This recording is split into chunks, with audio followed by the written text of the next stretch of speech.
Alright guys, welcome to the first edition of Fresh Out the Freezer, where I'll do my best to give you some insights and some guidance on lines that I like on tonight's NBA action. We have a huge slate tonight. I think there's about 8 or 9 games. So let's start with the early games. We have the Pacers and the Lakers going against each other in LA. With a lot of the news that's been going on with the recent trade of Luka Doncic to the Lakers, you might be surprised as to why I'm focusing on a Pacer. But if we look at the injury report, Luka Doncic will not be playing until Monday at the very earliest. And overnight, we've seen that LeBron James is now on the injury report. He is a game-time decision, but I did just see on RotoWire that was upgraded or downgraded to probable or questionable. I'll verify that for you in the comments. Along with that as well, we're not sure if Mark Williams will make his debut. He should be healthy. I do think that he played in his last game for Charlotte. And Austin Reeves as well. He's always been on the injury report recently, but he does come out to play. In any case, this is a weird matchup. It's a lot of people might just say give it to the Pacers, give them the spread, give them the points, give them the money line. LeBron is out, Luka is out. No biggie, right? But instead of focusing on any game lines, I think one player who might have a good spot, and as you can see, he's been here for the past 2 minutes as I've been rambling on, I'll get better with this, is Pascal Siakam. Across this whole entire season, but especially across the last 10 games, in terms of a PRA, this line at 32.5, I think the books are probably valuing some blowout potential here. But if it is a blowout, I think it's due to the fact that Siakam will have a great game. I mean, if we look across his last 10 games, 7 in the last 10, 3 in the last 5, 55% in the last 20 games. But when you stretch it out across that long and over the season, then you get into some variance, but it looks as if it's a coin flip. One thing I really did like when I was looking into this earlier was when he goes against the Lakers specifically. Granted, we can ignore this game, his last one for Toronto, or one of his last ones for Toronto's, but every time that he's played against the Lakers, he's dominated them. And this is with Anthony Davis. Now, with Mark Williams coming in to make his debut, will the lights be on him at the crypto arena? For sure. But if anything, we've seen that Davis loves to play against the Lakers. I mean, 50 PRA. I remember this game vividly during March Madness. I think, look at the total. I mean, it was 150 to 145. I'm pretty sure it's the highest total of all season last year. 36, 12, and 2. So he can cover this in his points alone if he were to have a monster game. But usually Pascal's a well-rounded guy. I can see him rounding this out in the high 30s, mid 30s. We can dream for the low 40s, but I don't think we'll be sweating this at all. Furthermore, if we look at the Pacers injury report, Miles Turner will be out. So it looks like Thomas Bryant will be the one that's starting at center for the Pacers, who, while he is getting the job done, I don't think he will take too many looks away from Pascal, and if anything, more of the spotlight will be on him and the focus of the Pacers' utilization. To kind of support this, I've gotten some recent stats that might support it. Granted, when we look at the Pacers' defense of the power forward in points and rebounds, it doesn't look too promising. But again, we can probably factor in a huge part of this was with Anthony Davis, and with him out, we don't know what the Lakers' front court presence will be. Yeah, Mark Williams is here, but I don't think we'll see the most of Mark Williams until Luka and LeBron are all on the court. In any case, if we look at Pascal, in terms of the true odds that we would get for this across the season, we're getting pretty good value for this. I mean, across the last 5, it comes out to about a minus 150. But if we look across the last 10, and a head-to-head, minus 200 value on something that's about even odds. Again, the blowout potential is what is a concern here. But in any case, I think this might be one of the freest lines of the card tonight. All right, next guy I want to go into, we're going to go over to Houston and Dallas. Again, I want to focus on, the biggest trade in NBA history. Definitely the biggest one of this recent season. Houston and Dallas. We should get a full strength Dallas team. I think the only person on the injury report is Eric Lively. Yeah. But in any case, we will get the Mavericks at pretty much full strength. Going against the Houston Rockets team, who will have Fred beat out, but I don't think that will be too much of a concern. Amin Thompson and Jalen Green have shown that they can facilitate and fill that void in perfectly fine. PJ Washington, he has been out in the last couple games. He hasn't played since the end of the month, actually, but not due to any injury concerns. Actually, a good thing for him. He just welcomed his first child. Or I think this might be, I don't know which child it is, but congratulations to him. So this is just a vibes play, honestly. He's coming back. He's going straight to the starting lineup with an Anthony Davis that's going to be looking to facilitate. And as you can see up here, he will be my last play today to look into. 21 points and rebounds for Anthony Davis. For PJ Washington seems just too low. I hate to use the term, but it seems like a system play. Across his last 10 games, he's skyrocketed over this. And these are in games that the Mavericks have been losing. They haven't been really competitive. Luka's been out, of course. Kyrie has been missing at some points. Gafford and Lively have been out. They've been putting some very weird outfits out there, especially against the Cavaliers last Sunday. But like I said, now they're back to almost a full-strength outfit.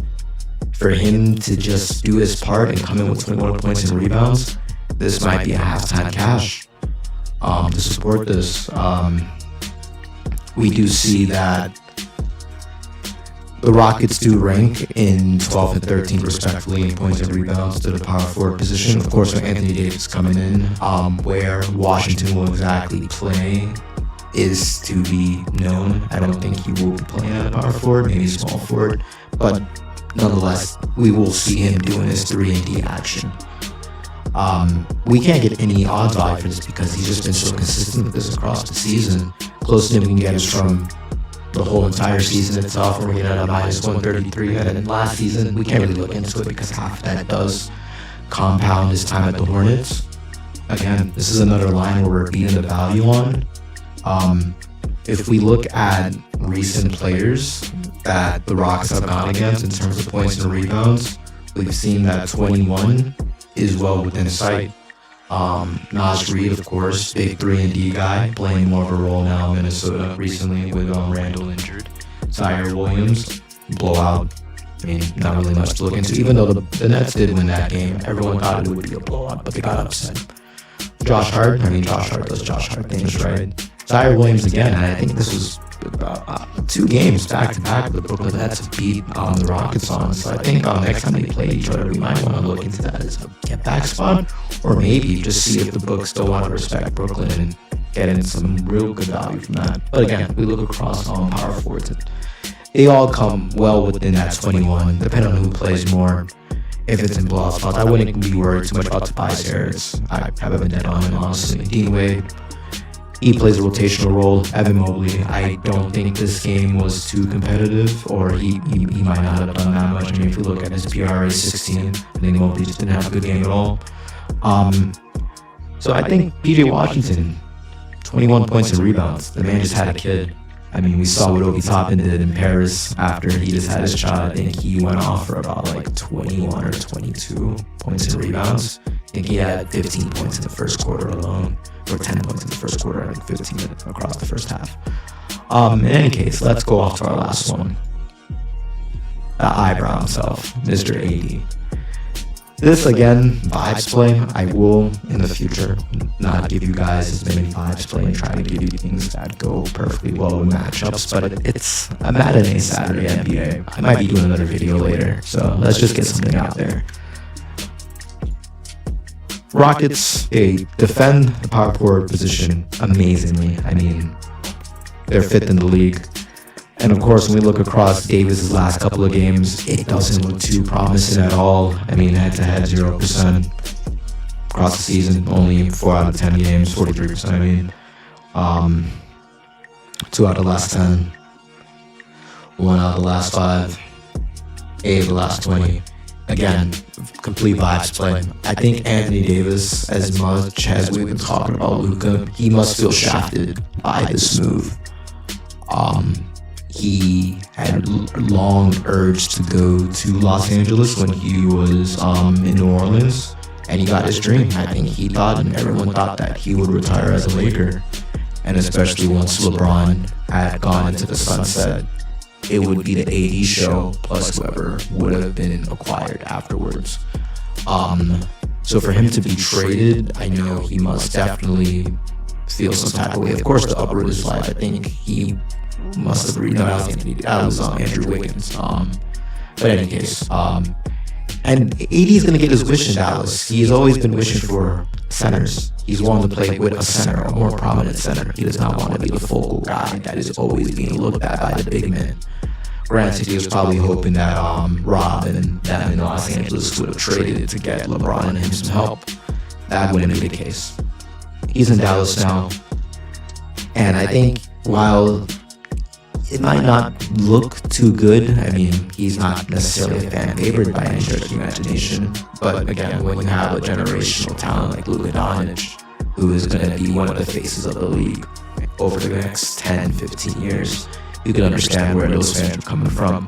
I think AD will want to lay a gauntlet down, and will want to let these fans know that he's not used goods. He's going to have a lot of spacing around him. We're going to have a Mavericks team that we saw on Thursday night against the Celtics. They spaced the floor really well. They played at a great tempo. Granted, the Celtics were on their usual system play. After a win, they normally lose. But we were really surprised to see what the Mavericks did, considering not even 5 days before what happened on Sunday against the Cavaliers, where they almost had 100 dropped on them in the first half.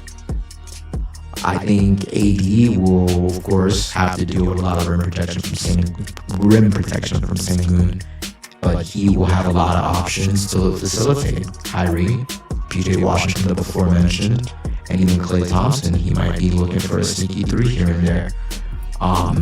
This line was at a plus 145, I think, earlier in the day. So to see a drop is disappointed, but it does align with what I think. We don't know what kind of Mavericks team we're going to see, and we are going against a Rockets team that is kind of banged up, and I think they're going through a pretty recent slate of games. I think they're in their 4th game in like 7 days or something like that. And then one thing, I guess, to kind of close this off, I was hoping to get this under 10 minutes. If we look at the utilization rate of the Mavericks, of course, everything is up in the air now. If we look across the last 10 games, probably where Davis will see the most replacement is in that Najee Marshall area, or obviously BJ Gafford. He can play, has a center, but I don't think that will be the case on his first game. I think we're going to see a little bit of everything from AD. Dare I say, he might be on triple-double watch. If we get a healthy Anthony Davis on his debut in Dallas, especially if they don't get off to a good start to a rival team in the Rockets just up the road, the skepticism can quickly turn into news. So I can definitely see AD getting a utilization percentage up there with Kyrie in the high 20%. Going against Sengun, there will be a lot of rim protection being done. He will be focused on. I think getting 4 assists out of him is a little light. I'm surprised it isn't at 4.5, honestly. But in any case, thank you. If you decided to watch this and spend some time with me looking at these picks, I do hope that I can lead you in the right direction. And let's see how this goes. We will try to come out with semi-regular updates. I don't know what format that we're going to be doing this in yet. But let's just see. Let's get this out there before the game starts today. As I'll always say, have fun, best of luck, play safe, and may the odds be in our